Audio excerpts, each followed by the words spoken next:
Assalamualaikum warahmatullahi wabarakatuh. Selamat pagi dan salam sejahtera bagi kita semua. Anak-anakku yang berbahagia, pada pagi hari ini saya akan melanjutkan pelajaran bahasa Indonesia untuk kelas 9A sampai dengan kelas 9K. Walaupun belum semua bergabung dalam dalam tim ini ya, dalam MS Team ini.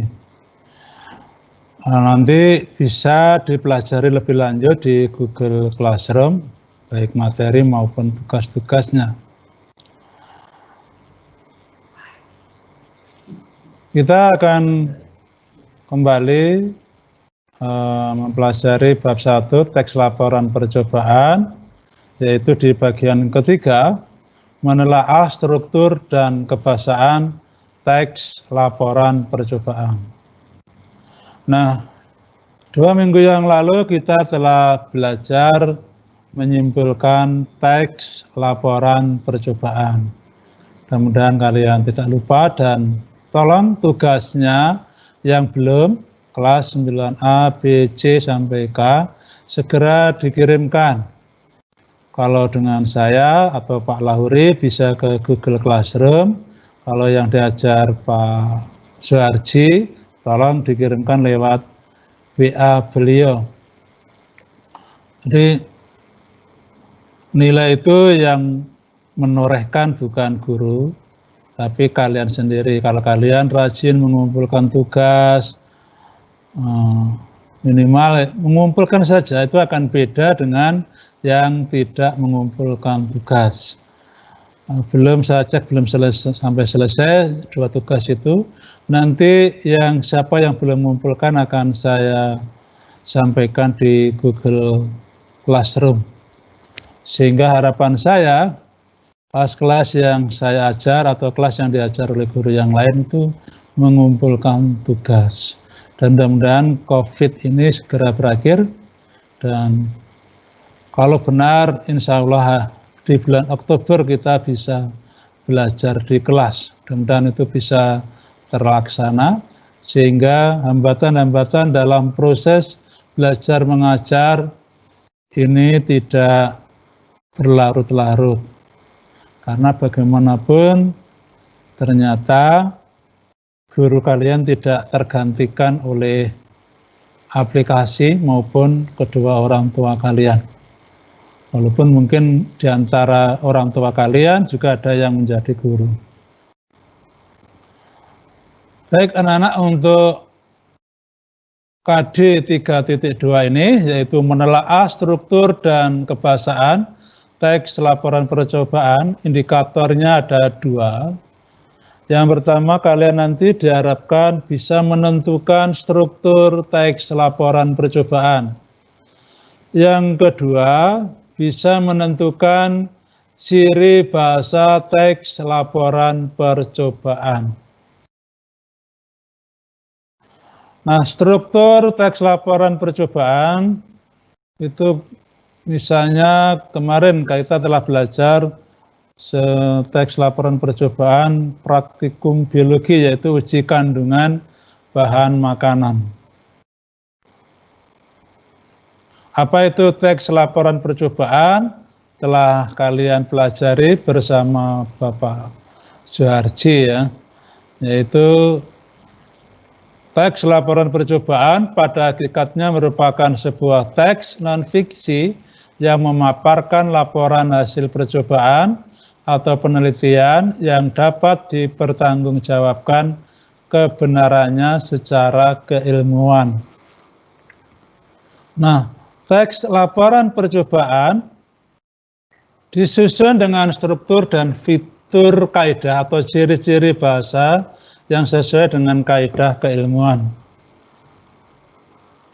Nah, sekarang coba kalian perhatikan dengan saksama struktur teks laporan percobaan berjudul Laporan Praktikum Biologi Uji Kandungan Bahan Makanan pada buku Marbi halaman 12 sampai dengan 18.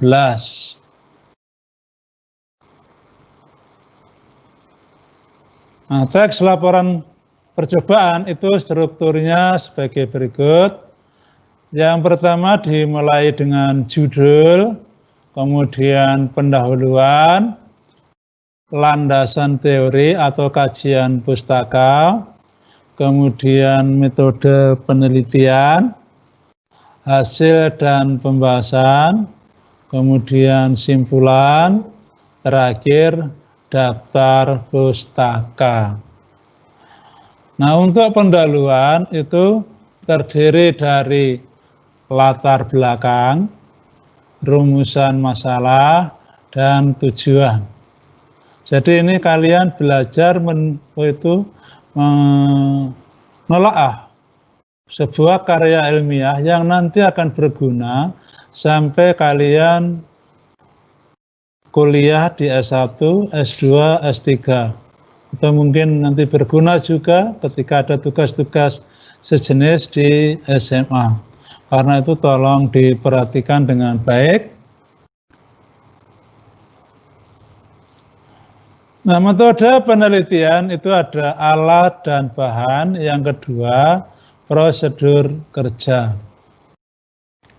Judul merupakan pintu atau muka dari sebuah teks laporan percobaan. Oleh karena itu, judul harus memperlihatkan fakta yang ingin diungkapkan. Nah, pendahuluan terdiri ada 3 tadi, latar belakang, tujuan, dan rumusan masalah. Nah, untuk latar belakang itu memaparkan hal-hal yang terkait dengan percobaan yang akan dilakukan dan penjelasan pentingnya percobaan tersebut dilakukan. Mengapa kalian melakukan percobaan itu? Ya, kalau bahasa gampangnya misalnya mengapa kamu masuk SMP 1? Apa yang melatar belakangi? Nah, itu maksud dari latar belakang. Memaparkan hal-hal yang terkait dengan percobaan yang akan dilakukan dan penjelasan pentingnya percobaan tersebut dilakukan. Mengapa percobaan itu harus dilakukan? Yang kedua, rumusan masalah. Pada bagian ini dipaparkan pertanyaan yang akan dijawab melalui proses dan hasil percobaan berdasarkan kajian teori yang terkait. Rumusan masalah saya lagi ini menggunakan kata tanya.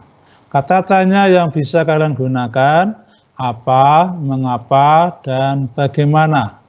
Apa, mengapa, dan bagaimana. Jadi ketika membuat rumusan masalah pada sebuah laporan percobaan, jangan menggunakan kata tanya siapa, kapan, di mana. Karena tidak bisa diuraikan. Tapi kalau pertanyaannya apa, mengapa, dan bagaimana, itu bisa diuraikan. Tujuan. Dipaparkan tujuan yang ingin dicapai dalam percobaan. Ini linear dengan rumusan masalah, dengan latar belakang. Ya, jadi kalau tujuan itu rumusan masalahnya ada satu, maka di tujuan juga cukup satu saja.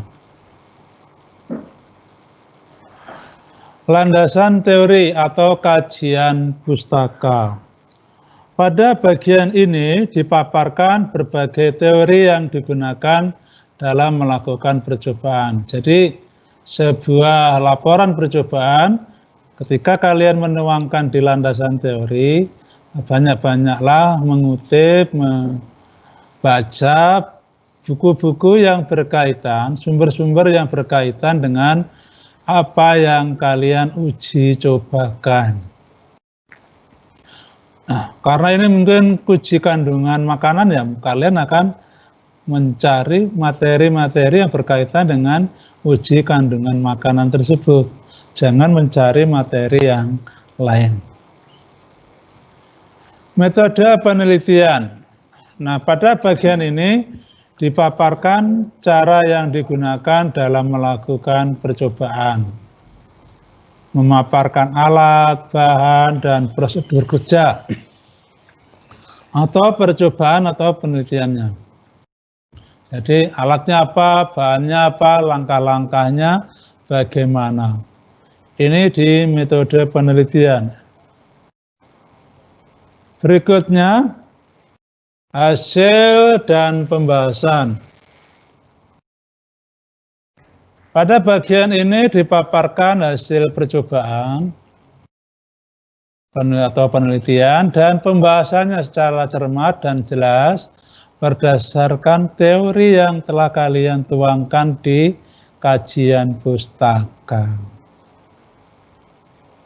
Yang keenam, simpulan. Dari pembahasan tadi, dari hasil percobaan, kalian diminta untuk membuat simpulan. Hasil percobaannya bagaimana? Ya, jadi pada bagian ini dipaparkan hasil percobaan secara ringkas untuk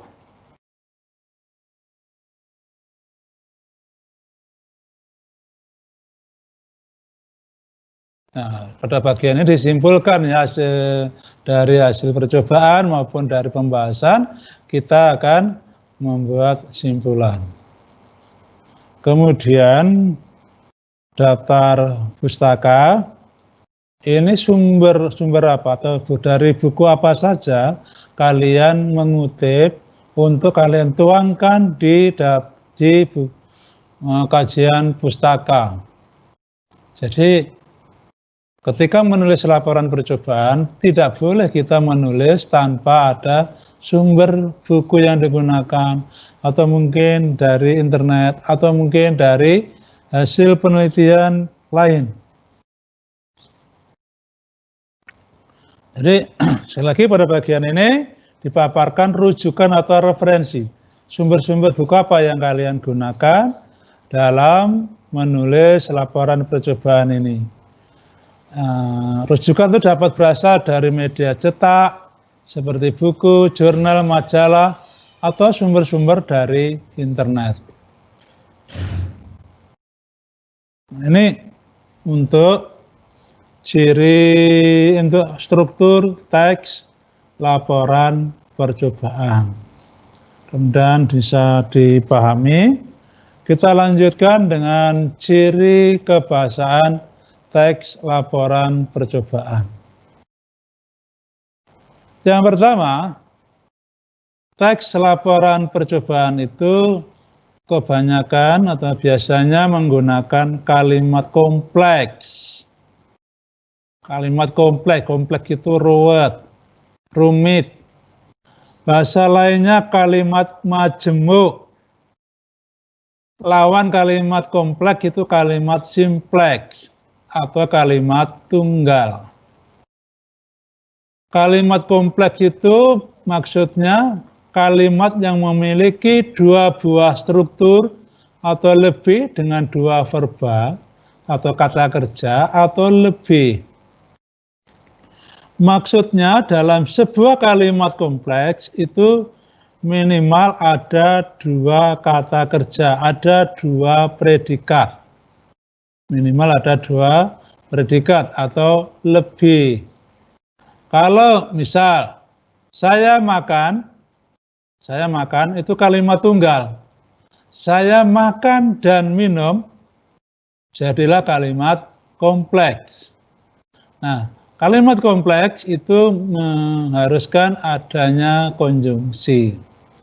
Itu sekali lagi, kalimat kompleks atau kalimat majemuk itu kalimat yang minimal ada dua predikat dalam struktur kalimatnya atau dua kata kerja. Contoh, makanan merupakan kebutuhan sehari-hari. Makanan merupakan kebutuhan sehari-hari itu satu struktur kalimat tersendiri, kalimat tunggal. Dan kebutuhan mutlak yang wajib dipenuhi bagi setiap makhluk hidup. Dengan menggunakan konjungsi dan kita bisa membuat kalimat kompleks. Jadi cirinya sekali lagi kalimat kompleks itu bisa dipastikan menggunakan kalimat, yaitu konjungsi. Yang paling mudah menandai kalimat itu kalimat kompleks atau bukan, itu jika di kalimat itu ada konjungsinya.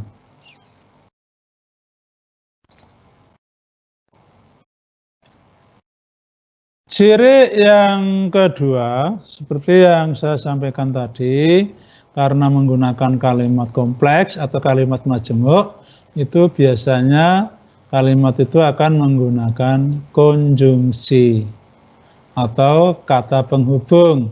Ini sudah kalian pelajari mulai dari kelas 7 dan kelas 8. Kelas 9 terulang kembali. Ya memang dalam bahasa Indonesia sebuah kalimat, kalau kalimat itu agak panjang, itu pasti dibutuhkan penghubung, kata penghubung.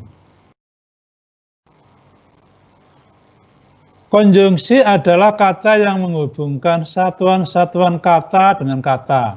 Jadi bisa menghubungkan kata dengan kata, klausa dengan klausa, dan frasa dengan frasa, serta kalimat dengan kalimat.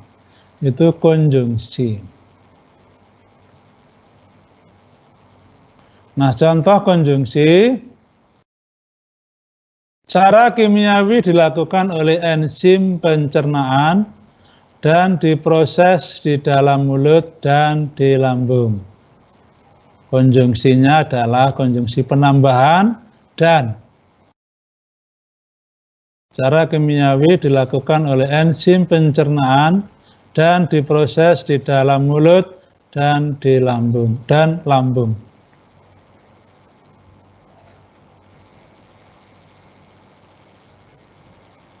Macam-macam konjungsi.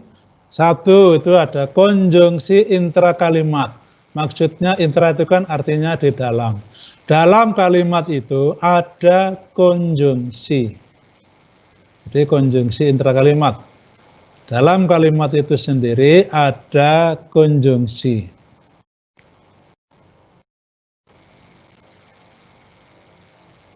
Ya, saya kira ini jelas ya penjelasannya. Yang kedua, berikutnya macam-macam konjungsi intrakalimat, yaitu dan, tetapi, atau, melainkan, sedangkan, lalu, kemudian, padahal, dan yang lain-lain. Masih banyak untuk konjungsi intrakalimat itu. Misalnya yang lain apa? Karena. Dan masih banyak. Jadi kalau fungsi kata itu menghubungkan kata dengan kata, frasa dengan frasa, klausa dengan klausa, kalimat dengan kalimat, itu disebut konjungsi. Ya. Contoh yang lain, jika seandainya, agar, walaupun, seolah-olah, sebab, sampai, bahwa. Pasar itu habis terbakar dan rumah di dekatnya tidak ketinggalan ikut terbakar. Ini konjungsinya konjungsi dan, berarti kalimatnya adalah kalimat majemuk atau kalimat kompleks. Dia senang ke kebun binatang, tetapi dia tidak berani menyentuh binatang. Kita gunakan konjungsi tetapi.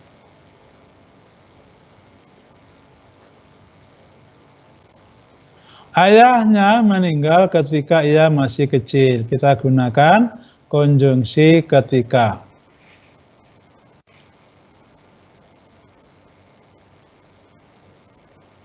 Aku akan diberi hadiah jika aku berprestasi. Konjungsinya adalah jika. Berikutnya, kalau tadi ada konjungsi intrakalimat, sekarang kita bahas konjungsi antar kalimat. Nah, ini menghubungkan antara kalimat yang satu dengan kalimat yang lain. Kalau tadi intinya saya lagi ya, kalau intra itu konjungsinya ada di dalam kalimat. Nah, kalau antar kalimat itu menempel pada salah satu kalimat. Ini fungsinya untuk apa? Menghubungkan antara kalimat yang satu dengan kalimat yang lain.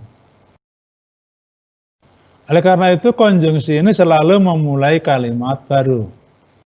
Berikut ini macam-macam konjungsi antar kalimat. Dengan demikian, akibatnya sebaliknya berbeda dengan kemudian selanjutnya, setelah itu, sebenarnya, sesungguhnya, bahwasanya, malahan, bahkan, tak hanya itu, akan tetapi, sayangnya, namun, biarpun begitu, meskipun demikian, walaupun demikian, dan lain-lain.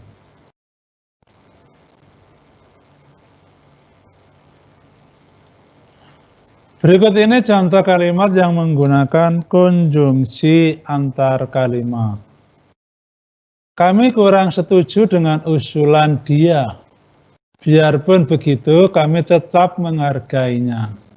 Biarpun begitu, jadi ini saya lagi, konjungsi antar kalimat akan menempel di kalimat yang lain. Karena ini fungsinya saya lagi, menghubungkan kalimat yang pertama ini, kami kurang setuju dengan usulan dia, dihubungkan dengan kata biarpun begitu, menghubungkan kalimat kami tetap menghargainya.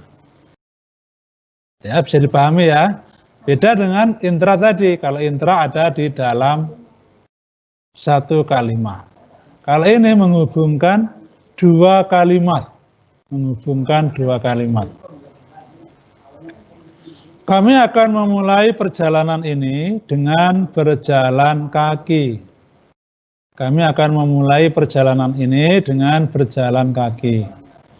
Sesudah itu kami akan beristirahat di rumah penduduk. Nah, kata sesudah itu menghubungkan kalimat. Pertama, kami akan memulai perjalanan ini dengan berjalan kaki. Kemudian disambung dengan kami akan beristirahat di rumah penduduk.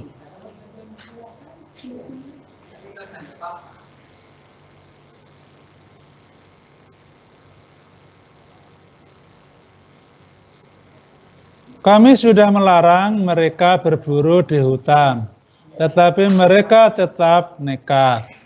Oleh karena itu, biar mereka rasakan sendiri akibatnya.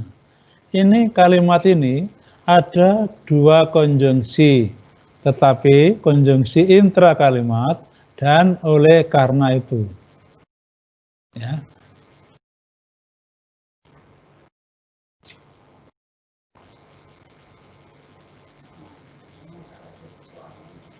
Kita jangan terus menebang pohon-pohon di hutan ini.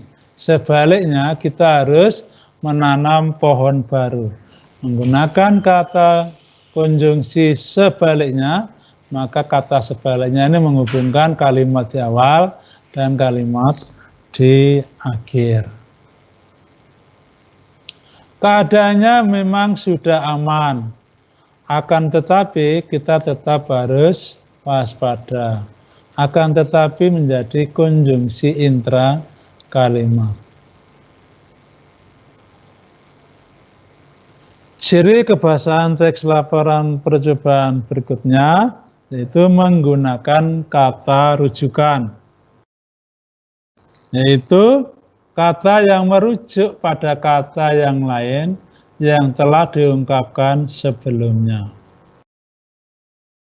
Contoh, akan tetapi kebanyakan orang memang tidak terlalu memerhatikan hal tersebut, sehingga saat manusia makan, mereka melupakan nutrisi yang dibutuhkan tubuhnya. Ini satu kalimat majemuk atau kalimat kompleks. Ada dua konjungsi, akan tetapi, sehingga. Kemudian menggunakan kata rujukan kata tersebut. Nah, macam-macam kata rujukan itu ada 4 ya, mohon maaf ini salah, bukan 3 tapi ada 4. Yang pertama, kata rujukan benda atau hal, ini, itu, tersebut. Kata ganti penunjuk, ini, itu, tersebut. Jadi kalau ada kalimat yang menggunakan kata ini, itu, atau tersebut, berarti menggunakan kata rujukan. Yang kedua, kata rujukan tempat, di sini, di sana, di situ. Yang ketiga, kata rujukan orang atau personel atau yang kedudukannya sama seperti orang atau makhluk hidup. Jadi ini kata ganti orang. Dia, beliau, mereka. Ya. Kata ganti orang. Kata ganti orang ketiga, kata ganti orang ketiga ini. Kemudian keempat, jadi ini mohon maaf ya, kata rujukan terbagi menjadi 4 jenis, bukan 3. Kata rujukan yang berupa kata ganti milikku, munya. Contoh, saya membeli buku. Bukunya bagus. Bukunya dibaca teman. Bukunya, nah, nya itu kata ganti milik. Jadi itu nya siapa? Nah, buku yang tadi, yang di awal tadi. Jadi termasuk kata rujukan. Jadi ada 4 jenis kata rujukan. Yang keempat, ciri kebahasaan teks laporan percobaan itu menggunakan istilah teknis.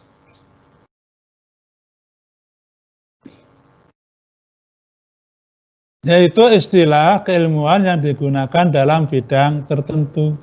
Istilah-istilah yang berkaitan dengan teknis uji coba apa yang kalian lakukan. Kalau uji kandungan makanan ya tentunya istilah-istilah yang berkaitan dengan makanan tersebut.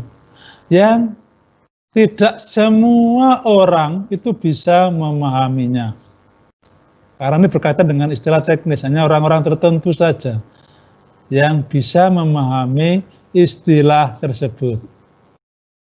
Contoh tadi, makanan yang masuk dalam tubuh kita akan diproses melalui sistem pencernaan makanan yang dipecah menjadi molekul. Tidak semua orang paham apa itu molekul.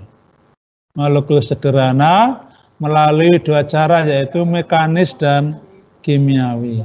Molekul, mekanis, kimiawi ini adalah istilah teknis.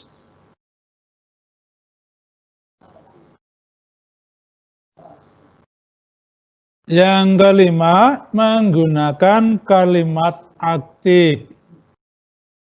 Nah, contoh, untuk tetap bertahan hidup, makhluk hidup memerlukan makanan sebagai sumber energi.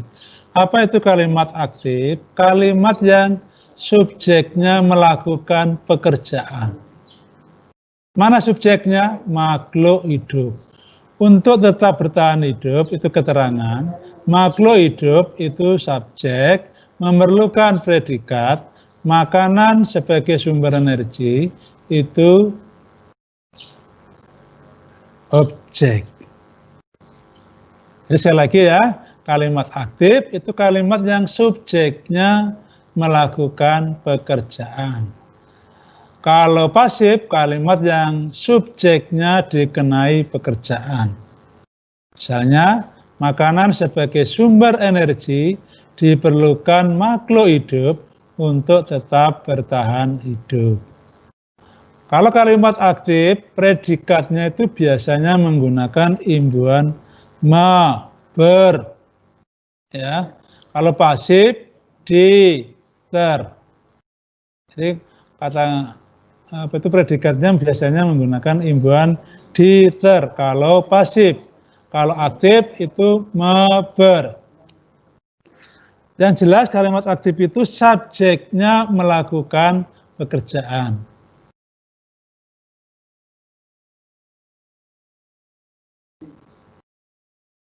Yang keenam, menggunakan kata kerja aktif untuk menggambarkan proses dan aksi.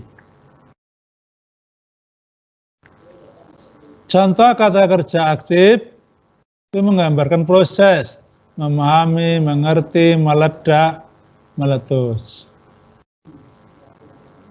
Contoh kata kerja aktif menggambarkan aksi, menulis, membaca. Jadi kata kerja lagi yang menggambarkan proses dan aksi. Kata kerja aktif.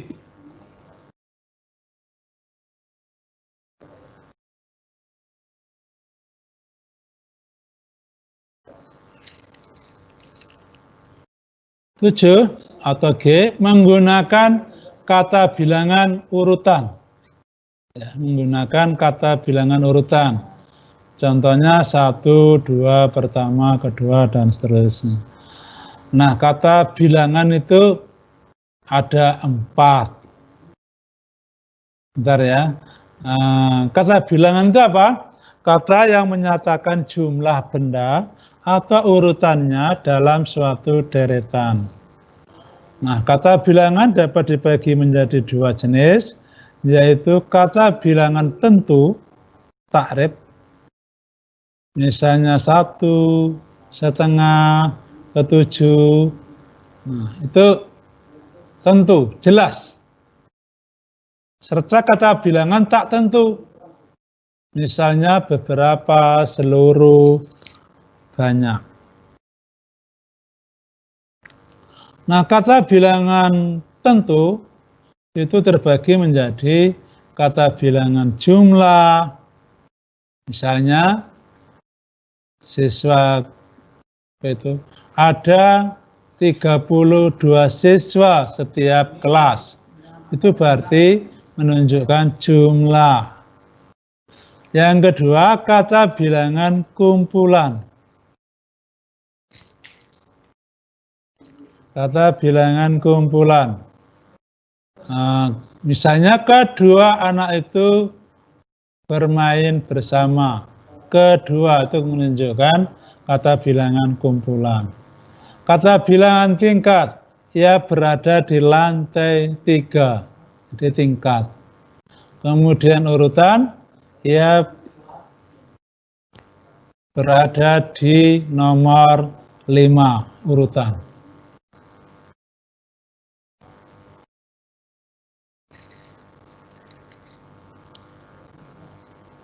Jadi saya lagi ada 7. Ada sampai G ya, A, B, C, D, E, F, G. Ada 7 ciri bahasa yang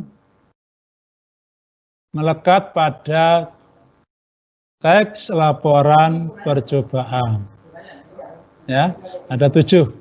Silakan nanti dipahami.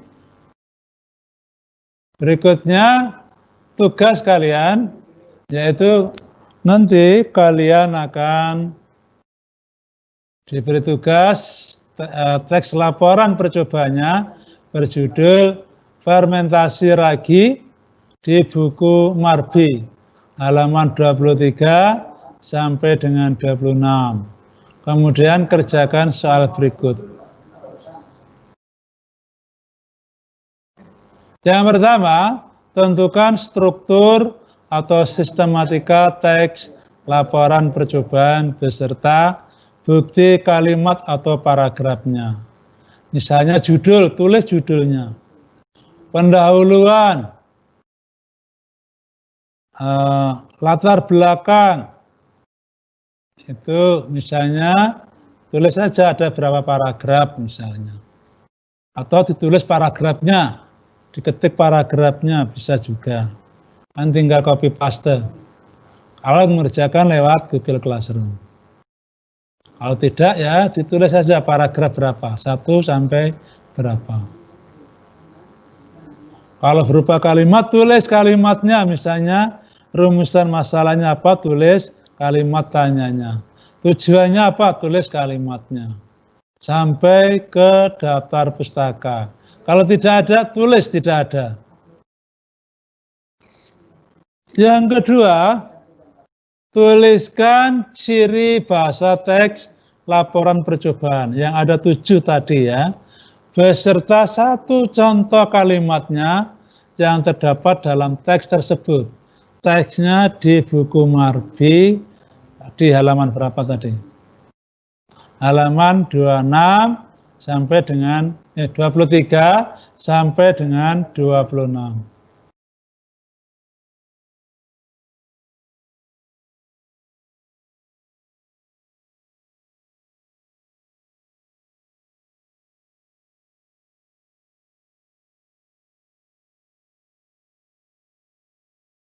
Terus lagi diberi contoh kalimatnya.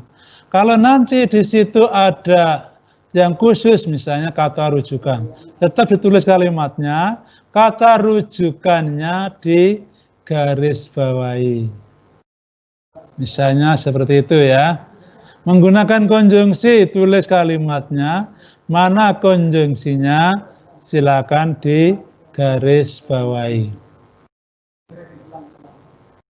Nah, cara mengumpulkan tugas untuk Bapak Suharji itu silakan kalian ketik jawaban di Microsoft Word, kemudian kirim filenya via WA atau tulis jawaban di kertas atau buku, kemudian difoto dan kirimkan via WA. Tuliskan nama dan kelas pengirim. Untuk Pak Lauri dan saya itu silakan kalian buka nanti di Google Classroom dalam sehari atau 2 hari ini. Paling lambat hari Kamis itu sudah saya taruh di Google Classroom, hari ini belum, sehingga kalian bisa mengerjakan yang lain. Saya masih menunggu pekerjaan-pekerjaan kalian. Nah, saya lagi untuk saya kelas 9A, B, C, tolong kalau nulis perhatikan tanda baca, huruf besar, huruf kecil, dan perhatikan spasi. Ya, ini banyak yang salah. Kalau jawaban kalian mungkin benar, tapi kalau nulisnya salah, saya akan kurangi nilainya 1 atau 2.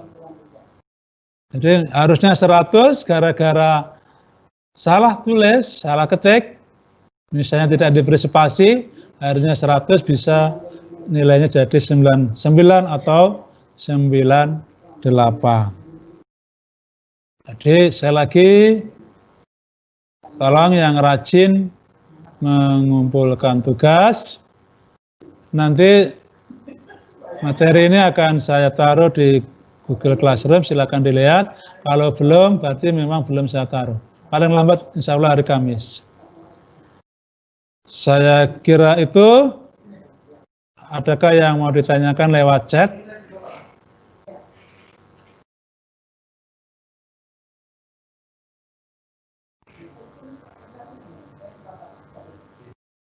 Ya, baik, kalau tidak ada nanti bisa menghubungi saya. Ini nomor HP yang bisa kalian hubungi ya, ini HP saya, HP Pak Lauri maupun HP Pak Suharji. Ini belum ada yang kelas G ya. Pak Harji itu di kelas G. Bukan ya. E, F, G, H, I, J, K.